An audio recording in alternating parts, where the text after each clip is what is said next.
additional acres of food this year and used 2 million more kilograms of seeds, and that is expected to improve the agricultural yields.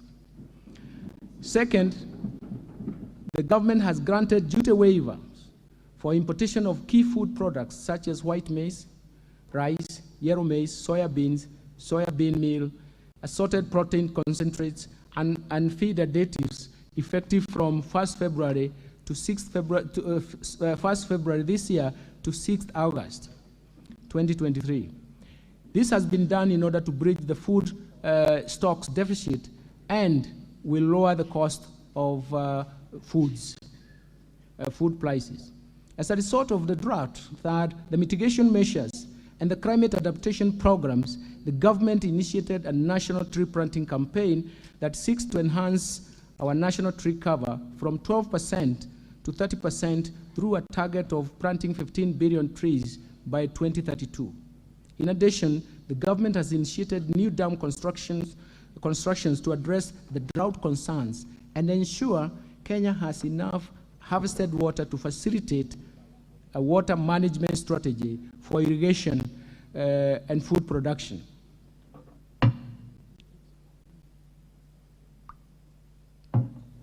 Fourth, the government has invested very heavily in biotechnology research and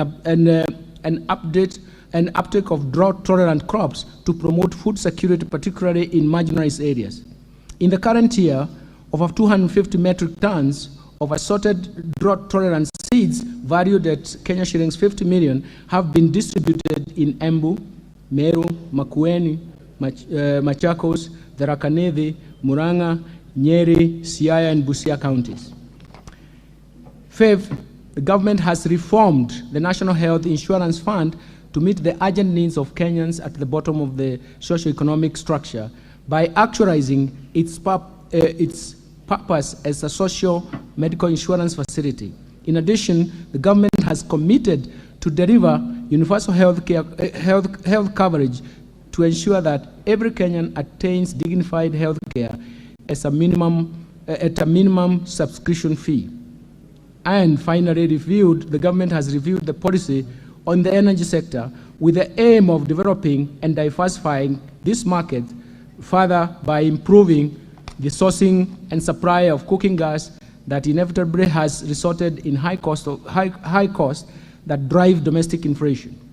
This has allowed for additional players to be licensed and to set up liquefied petroleum gas facilities.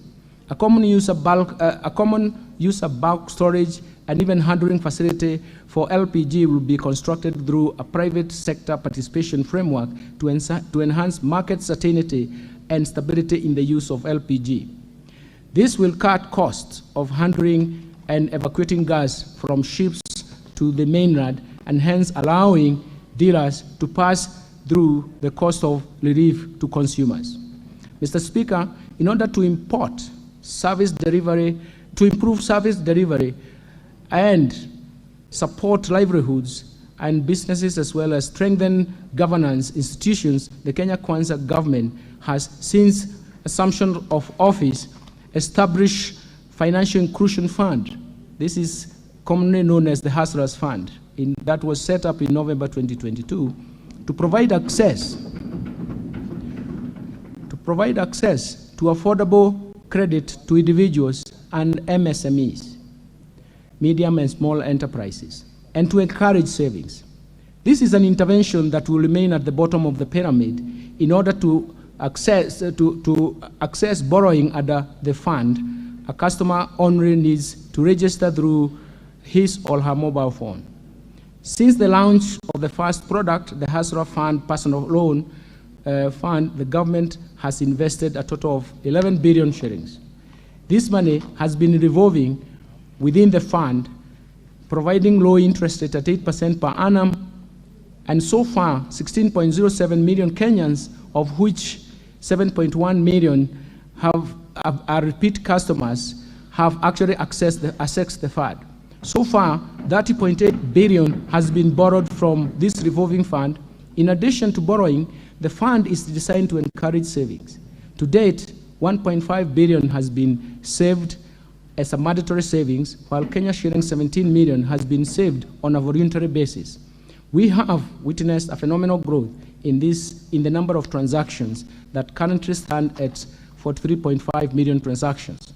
The largest number of the times a single customer borrower has borrowed from the fund is about 50 times, indicating strong traction of the Hustlers Fund.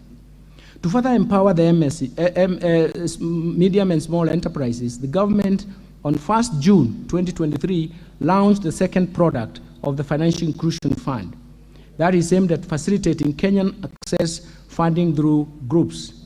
This follows the phenomenal success of the personal loans products under this initiative, and this will allow lending groups such as chamas and SACCOs and SACCOs. The groups can now borrow loans from between 20,000 shillings to 1 million shillings.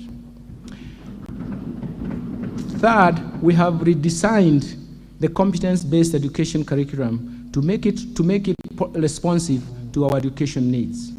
And fourth, I've employed over 30,000 teachers in a historic and unprecedented drive to improve the national teacher-pupil ratio and enhance performance. Fifth, government has introduced a new funding model for higher education that will make the universities and technical training fully inclusive, financially self-sufficient, and also capable of competing with their peers globally while contributing to our national socio-economic transformation. Sixth, the government has established the National Open University in order to make higher education inexpensive, affordable, accessible, inclusive, and attainable to all. The university will create its charter before the end of this month, that is June 2023. Seventh, the government has launched several affordable housing projects across the country, translating to about 36,000 housing units in just 8 months. Eighth, the government has proposed and moved with digitalization, and the digitalized and automated services to the tune of 3,570 of government services through the eCitizen platform that has enhanced access to government services and brought greater convenience to citizens. The government targets to bring on board close to 5,000 services on the eCitizen platform by the end of 2023. Number 9 is the government has launched a data protection registration system to provide digital identity to all Kenyans in order to facilitate the transactions between the government and its citizens. Finally, returned the port operation from Mombasa and Naivasha to Mombasa. Returned the port operations from Nairobi and Naivasha to Mombasa in order to revamp the coastal economy and give importers, especially the business community, a choice on cargo clearance. The government has introduced a G2G, a government-to-government arrangement for oil importation to provide a longer-term supply of fuel and ease the monthly demand of US dollars in a situation where global dollar shortage was ensuing. Government has also appointed 4 court of appeal judges and 2 judges of the Environment and Land Courts in line with the recommendations of the Judicial Service Commission to strengthen the judiciary. Further, the government escalated the actualization of the judiciary fund that will increase the allocation of resources towards enhancing the access to justice. And finally, the government has enhanced the independence of the National Police Service by granting them financial autonomy as envisaged in our Constitution.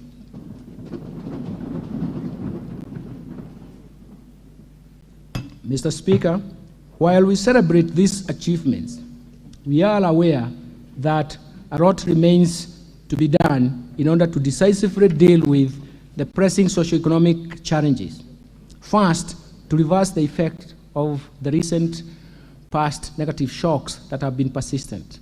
And second, to improve and accelerate the betterment of the livelihoods of Kenyans. It is for this reason that the government is implementing the bottom-up economic transformation agenda, popularly referred to as BETTER, which is geared towards economic turnaround and inclusive growth. It is aligned to this agenda. It is in alignment to this agenda for this year's budget theme carries that spirit. This year's budget, the theme is bottom-up economic transformation and climate change mitigation and adaptation for improved livelihoods of Kenyans. Consistent with this, the government will scale up implementation of policy priorities and structural reforms under the bottom-up economic transformation agenda, as detailed in the 2023 budget policy statement and the fourth medium-term plan, MTP4, which is currently under development, and that it will guide the attainment of these development objectives, as well as a continuation of the Kenyan Vision 2030 and Sustainable Development Goals. The strategy will involve increasing investments in 5 strategic sectors that have the largest impact and linkages to the economy, as well as on household welfare as the starting point. These 5 sectors include agricultural transformation, micro and small medium enterprise economy, housing and settlement, healthcare and digital superhighway, as well as the creative industry. Special focus will be placed on the interventions that reduce the cost of living, create jobs, achieve more equitable distribution of income, enhance social security, and expand the tax base for more revenues to finance development. And finally, also geared towards increasing foreign exchange to give us flexibility in that market.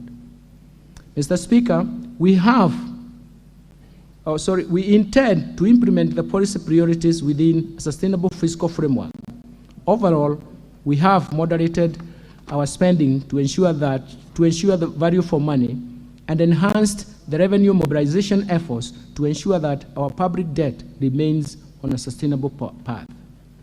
Prioritization is critical because resources are scarce, thus limiting our capacity and desire to cover everything at once. In this regard, the budgeting process for the priority programs under the bottom-up economic transformation agenda will be managed through a value chain approach.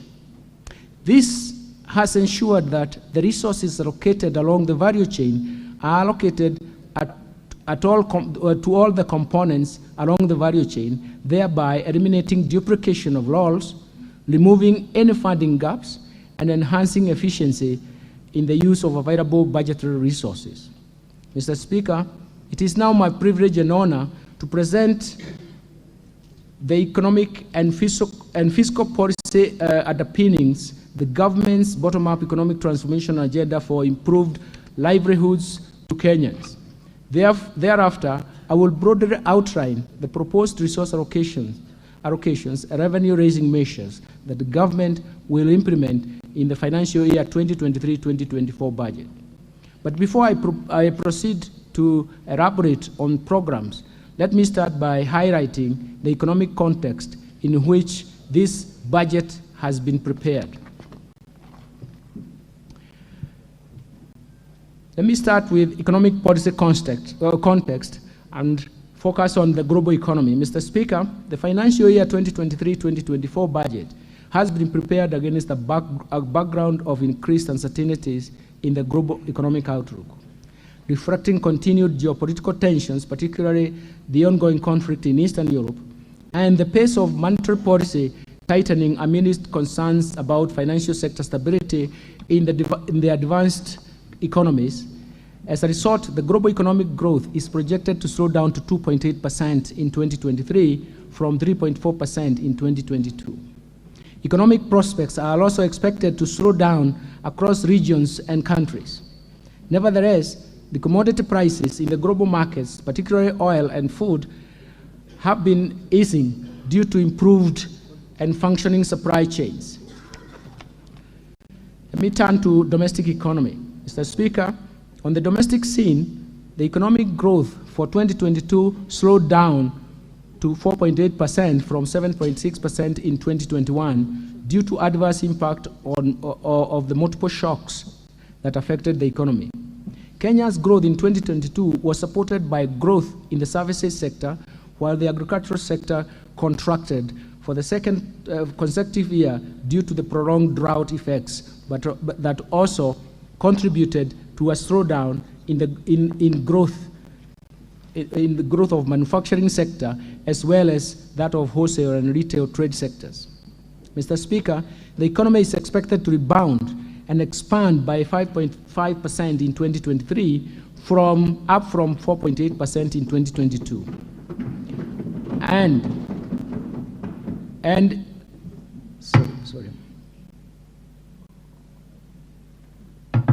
it is supposed to maintain that pace of the medium term.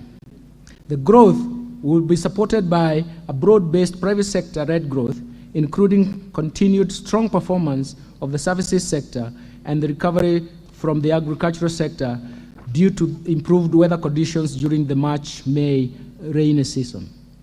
This growth outlook will be reinforced by interventions being implemented by the government under the bottom-up economic transformation agenda that include the provision of subsidized fertilizer and seeds to farmers during the planting season. Further, economic activity is expected to improve and drive aggregate demand expansion as the international community, international commodity prices is coupled with improved exports and resilient private sector consumption, as well as the ongoing public-private investments. Mr. Speaker, the government will continue to support economic recovery by pursuing prudent macroeconomic policies geared towards reducing debt vulnerabilities and supporting sustainable and inclusive development. Inflation rate has remained above 7.5%, which is the upper bound target since June 2022. This is driven mainly by high food prices and energy prices following the adverse weather conditions and high global oil prices, but also compounded by the pass-through effects from the domestic currency depreciation. In order to anchor inflation expectations, the Central Bank of Kenya, through Monetary Policy Committee, tightened monetary policy during the last 1 year by raising the central bank rate to 9.5% in March 2023 from 7.5% in May 2022. This monetary policy action, together with improved agricultural production occasioned by the long rains and supported by fertilizer subsidy program and the ongoing importation of key food items, particularly maize, cooking oil, rice, sugar, at a duty-free window, are expected to ease the domestic prices and basic food items. Already, the inflation pressures are easing with inflation rate at 8% in May 2023 from the highs of 9.6% in October 2022. Inflation rate is expected to return to the target range within the second quarter of financial year 2023-2024. Also, in addition, credit to the private sector has grown by 13.2% in the last 12 months to April 2023, and this is supporting economic activity. Most sectors of the economy continue to receive positive credit flows. Mr. Speaker, to further anchor inflation expectations, the Central Bank of Kenya will continue to implement reforms outlined in the White Paper on modernization of the monetary policy framework and operations that are aimed at enhancing the effectiveness of monetary policy formulation and implementation to prevent monetary policy falling behind the curve. These reforms include refining macroeconomic forecasting frameworks in line with the changing structure of the economy, improving the functioning of the interbank market to strengthen monetary policy transmission, and continued improvements of communication on monetary policy decisions.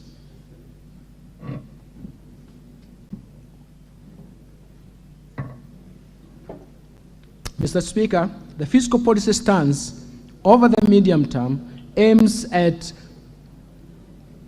supporting the government's bottom-up economic transformation agenda through growth-friendly fiscal consolidation plan designed to slow down the annual growth in public debt and implement an effective liability management strategy without compromising service delivery to citizens.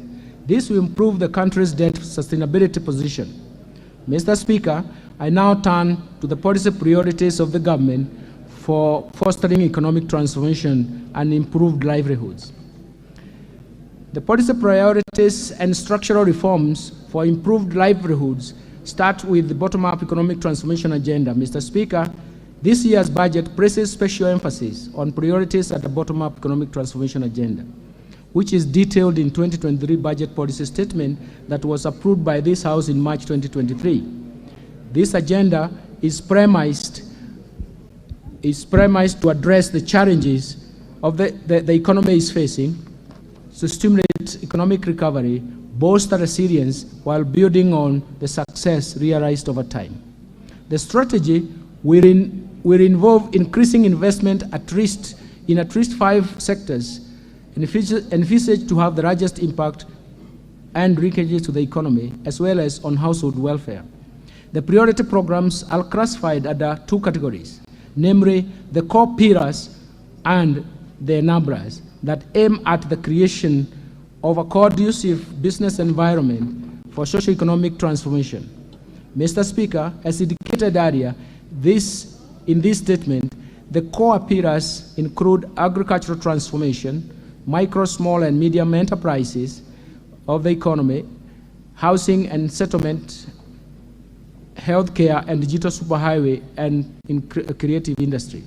In order to make this program feasible, the government will implement strategic interventions under the following key enablers. First, the infrastructure, manufacturing, the blue economy, the services sector, the environment and climate change, education and training, women agenda, youth empowerment and development agenda, social protection, sports, culture and arts, as well as the governance. Mr. Speaker, in order to realize the aspirations of the bottom-up economic transformation agenda, the government will first continue to maintain macroeconomic stability and enhance the security to foster and secure conducive business environment for all Kenyans and their investment. Second, the government will intensify national infrastructure development and connectivity of roads and port, energy and fiber optic infrastructure to lower the cost of movement of people and goods, lower the cost of doing business, thereby enhancing profitability of businesses. Third, the government will enhance investment in key economic sectors for broad-based sustainable economic recovery by promoting agricultural transformation, growth in manufacturing, environmental conservation and water supply, food security, climate change mitigation and adaptation, tourism recovery, and sustainable land use and management. In this regard, food security and climate change will also become a focal point for policy formulation going forward. Fourth, the government will expand access to quality social services in health, education, and appropriate social safety nets for the vulnerable population. And finally, the government will support youth, women, persons living with disabilities through government-funded empowerment programs that leverage on partnership with private sector organizations. Mr. Speaker, the government, under the support of the development partners, is implementing a program that aims at boosting revenue mobilization to reduce total expenditures as a percentage of GDP, thereby providing growth-friendly fiscal consolidation plan designed to slow down the annual growth of public debt and implement an efficient liability management strategy, without at the same time compromising service delivery to citizens. The fiscal consolidation plan targets to gradually reduce the fiscal deficit, including grants, from 6.2% of GDP in the financial year 2021-2022 to 5.8% of GDP in the financial year 2022-2023 to 4.5% 4% of GDP in financial year 2023-2024, and further reduce the fiscal gap further to 3.6% in financial year 2025-2026. Mr. Speaker, we are truly grateful as a nation to our development partners who have, over the years, provided financial resources to support the implementation of government programs, government policy, as well as structural reforms. In particular, allow me to single out the multilateral institutions, specifically the World Bank and the International Monetary Fund, the European Union, the African Development Bank, and the many bilateral donors, institutions, and governments that have walked the journey of socio-economic transformation with Kenya.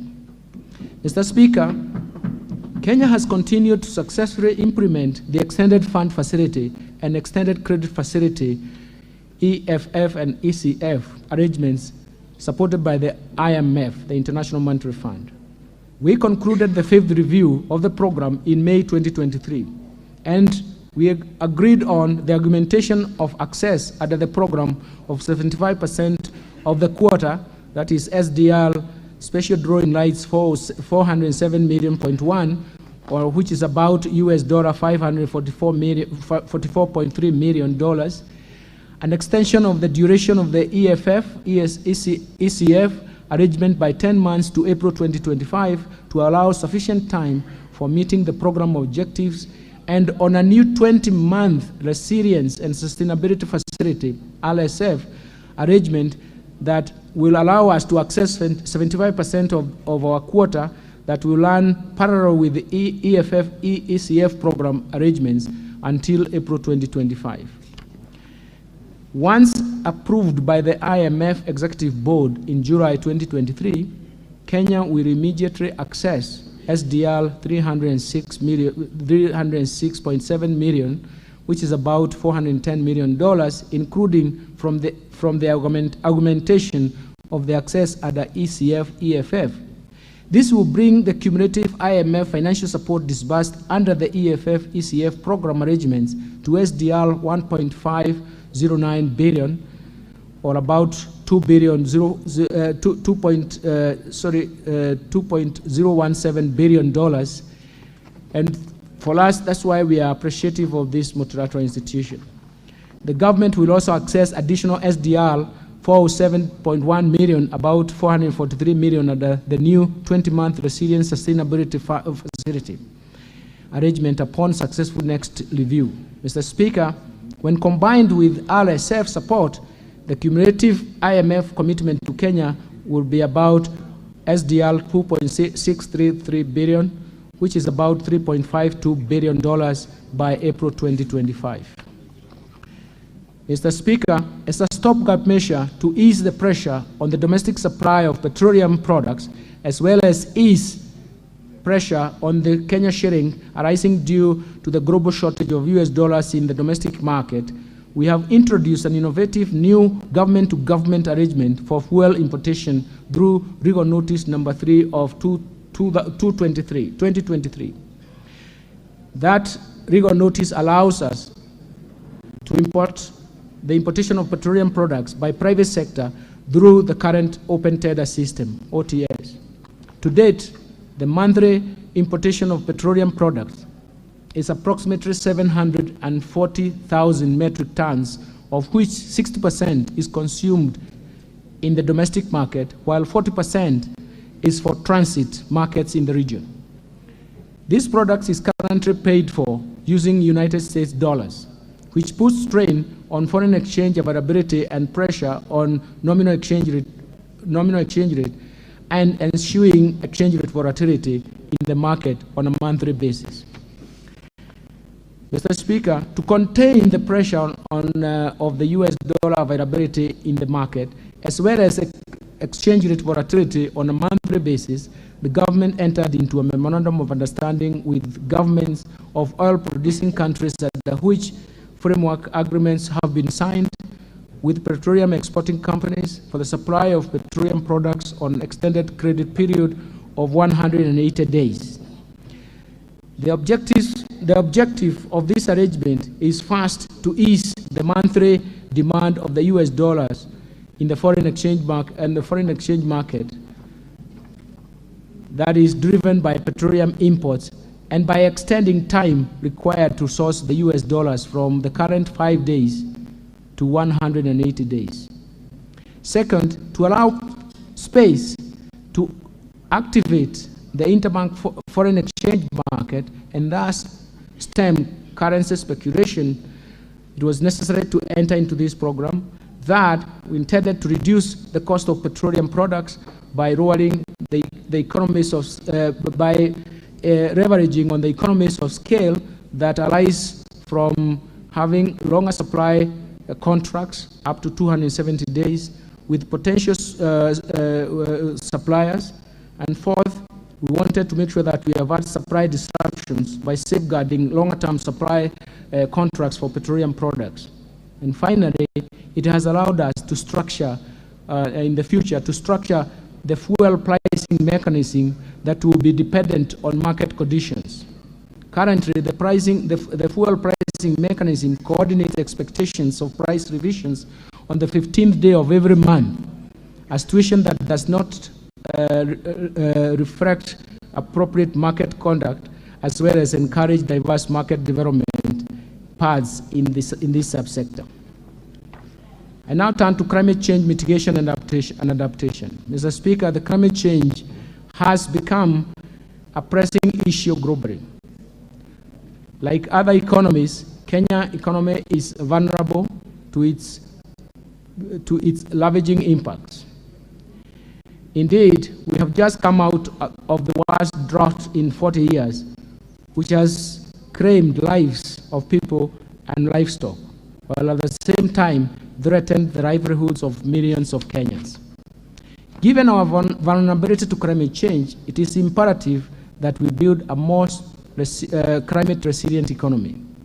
For this reason, the government has stepped up climate adaptation and mitigation efforts, including green energy, smart agriculture, decarbonized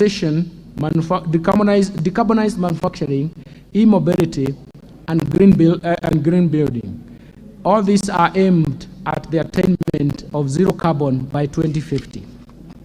The government has committed to secure our future and to achieve a clearer and safer environment for all Kenyans by reducing greenhouse emissions, halting and reversing deforestation, biodiversity loss, and land degradation.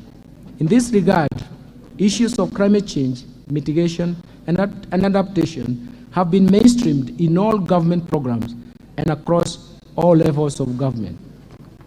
As part of drought mitigation measures and the climate adaptation program, the government is implementing a national tree planting campaign, which is championed by His Excellency the President, and seeks to enhance our national tree cover from 12% to 30% by year 2032. This will entail planting at least 15 billion trees over that period.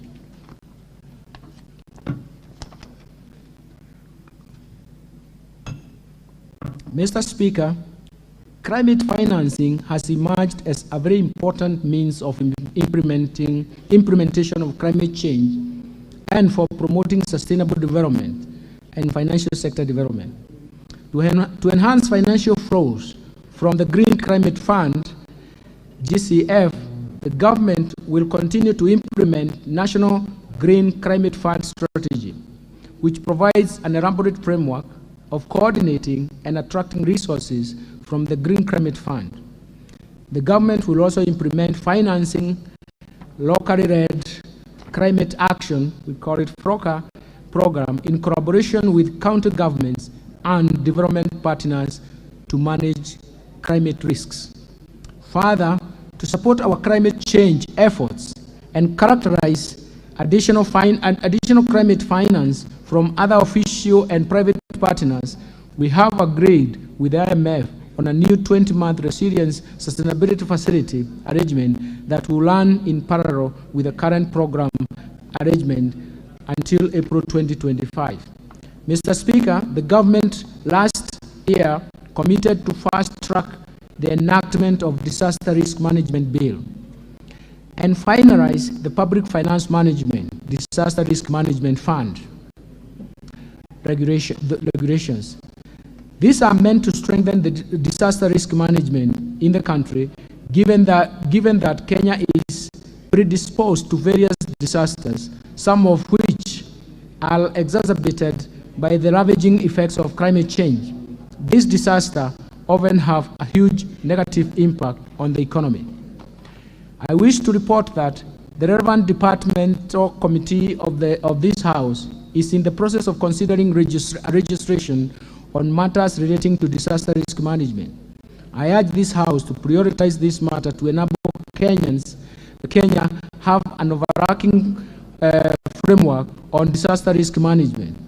I will later be submitting to this House for consideration the Public Finance Management, into brackets, the Disaster Risk Management Fund Regulations 2023 that will enable the establishment of the Disaster Risk Management Fund.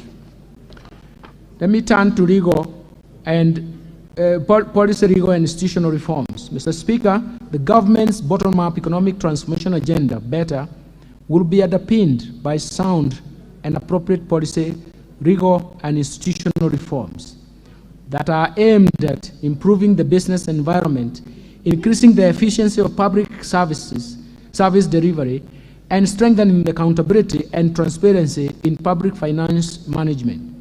These reforms are outlined as follows. First, the procurement reforms. Mr. Speaker, on a continuous basis, the government reviews the procurement policies and procedures to ensure that we achieve efficiency and transparency and enhance good governance and promote savings in the procurement process. This is one critical area that government can achieve efficiency and unlock savings given the limited financial resources and fiscal space. With this in mind, Mr. Speaker, last year, the National Treasury committed to this House to roll out an end-to-end e-government procurement system, EGP, with a pilot phase commencing in July 2022 and a target date for full rollout to all ministries, departments, and agencies in January 2023. I wish to report to this House that the process is still in progress, albeit with some delays. The system will be rolled out by December 2023 to both national and county governments. Once rolled out, all government procurement and asset disposal procedures and processes will be managed online through the system. The system will enhance efficiency and transparency in the procurement and in the procurement functions. The system will also ease cost of doing business with the government and has the capabilities of monitoring and tracking all public procurement and asset disposals. Mr. Speaker, the government remains committed to facilitate access to government procurement opportunities and empower the MSMEs owned by women, youth, and persons with disabilities. This remains a key priority of government under the bottom-up economic transformation agenda. For this reason, the National Treasury has re-engineered the access of government procurement opportunities, AGPO, portal to enable real-time registration and monitoring. The National Treasury has also directed all procuring entities to ensure prompt payment of all contracts successfully implemented under the AGPO that will enable businesses owned by the target group access liquidity promptly. Mr. Speaker, a large number of state corporations rely on the exchequer funding to service their payroll and other expenses. Over the years, bloated payrolls have remained a large burden to the exchequer, resulting in cumulated unserviced statutory obligations and also pensions liability running into billions of Kenya shillings. It has also been established that in most state corporations, a huge proportion of the staff complement comprises of support staff with a thin complement of technical staff. This gravely affects the core service delivery. To address this challenge, the State Corporations Advisory Committee, SCAC, will immediately embark on an aggressive program to rationalize staff establishment to keep them lean and strictly adhere to 70-30 ratio of technical staff to support staff.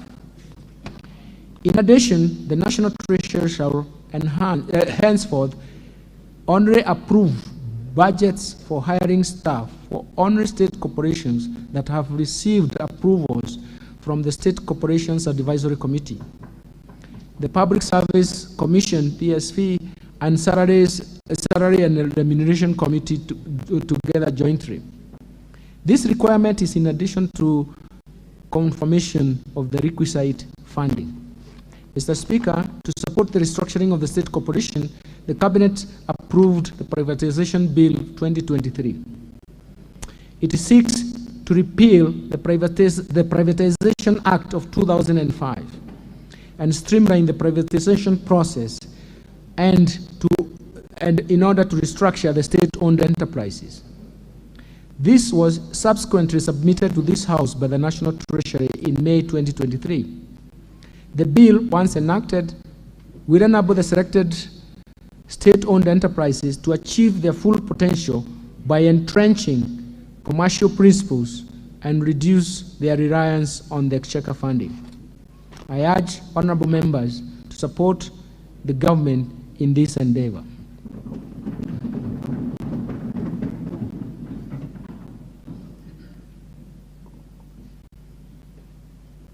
Mr. Speaker, in financial year 2022-2023, the government initiated a number of reforms in Kenya Power and Lighting Company, KPLC, and Kenya Airways, KQ, aimed at improving their efficiencies, reducing costs, and increasing revenues. To further enhance KPLC's financial sustainability, the government will restructure the balance sheet, mainly focusing on the huge loan balances, payables, and receivables. This will in turn address the current huge liquidity gap at KPLC. Towards this end, the government will implement a 4-point action plan focusing on, first, transfer of all transmission lines to Kenya Electricity Transmission Company, KETRACO. Second, the government will settle outstanding rural electrification schemes, RES operations and maintenance costs, which has a deficit of 19.4 billion as of June 2022, and ensure that KPLC and Rural Electrification and Renewable Energy Corporation enter into a commercial contract for the future rural electrification schemes maintenance costs. Third, the government will develop and implement a turnaround strategy that includes the reduction of system losses from the current 22.4% to 14.4% by end of June 2025. Fourth, the government will establish a new governance structure of KPLC to give private sector stakeholders fair representation reflecting the company's shareholding structure. With regard to Kenya Airways, the government's policy stance is to turn around the airline and position it as a Pan-African carrier that will ensure it is run with profitability and sustainability objectives, eventually reducing the airline's dependency on budgetary support. Let me turn now to pending bills for the national and county governments. Mr. Speaker, the total outstanding national government spending bills as of 31st March 2023 amounted to 537.2 billion, comprising of 450 billion for state corporations, semi-autonomous government agencies, and Kenya shillings 79.3 billion for ministries, departments, and agencies. During the same reporting period, the county governments reported pending bills of Kenya shillings 159.7 billion. The management of the pending bills is a challenge. In the public eye, will form an important benchmark, and in the public eye, it will form an important benchmark upon which the overall integrity of government style of financial management will be tested and judged. The delay in settling payments of pending bills has led to deterioration of financial positions of businesses, in particular micro and small medium enterprises, including business owned by women, youth, persons with disabilities. In view of the above, the National Treasury has prepared a cabinet memo requesting the cabinet to approve the establishment of a pending bills verification committee to carry out a thorough analysis of the stock of all pending bills and advise on how the bills will be settled. Once the outstanding pending bills are cleared by the verification committee, the National Treasury will direct all entities to ensure strict adherence to Public Finance Management Act of 2012 and clear pending bills as a first charge on the budget of the concerned entity in the subsequent financial years. Let me turn now to financial sector stability and development. Mr. Speaker, the banking sector remained stable and resilient in 2022. Deposits held by the sector increased by 12.3%, while pre-tax profits increased by 22.0%. On the other hand, gross non-performing loans for the sector stood at 13.3% in December 2022, a decline from 14.7% in June 2022. The need to build resilience and to exploit emerging opportunities has led to increased consolidation as well as regional expansion through acquisitions. This has led to strong institutions supporting the stability of the banking sector. The sector is therefore expected to remain sound and stable in 2023, building on the reform initiatives and buffers that have been built over the years. Mr. Speaker, in order to address consumer protection concerns arising from unregulated digital lenders, the Central Bank of Kenya introduced Digital Credit Providers Regulations 2022 that were approved in May 2022. They provide regulations and guidelines for the licensing and oversight of previously unregulated digital credit providers. I'm happy to report that by the end of March 2023, 32 digital credit providers have been licensed, while others are at different approval stages. More importantly, the Central Bank of Kenya is working with other agencies and regulators, including the Office of the Data Protection Commissioner, to ensure all digital credit providers are brought into the regulatory perimeter to protect consumers. Mr. Speaker, in an effort to transform Kenya's financial markets, the Central Bank will soon launch the upgraded Central Securities Depository Code named DAO CSD. The upgraded Central Securities Depository will improve financial market liquidity, enhance operational efficiency in domestic debt market, further promoting market deepening, and also broadening financial inclusion through expansion of digital access and position Kenya as the preferred financial hub in the region. The Central Securities Depository will also scale up services to the public sector, to the public market participants, and support our diaspora investors via a versatile and highly scalable digital solution with capacity to deliver seamless investor experience and convenience. Mr. Speaker, since the launch of the National Payments Strategy 2023-2025 in February 2022, the Central Bank has implemented major initiatives to improve quality, access, and affordability of payment services to Kenyans.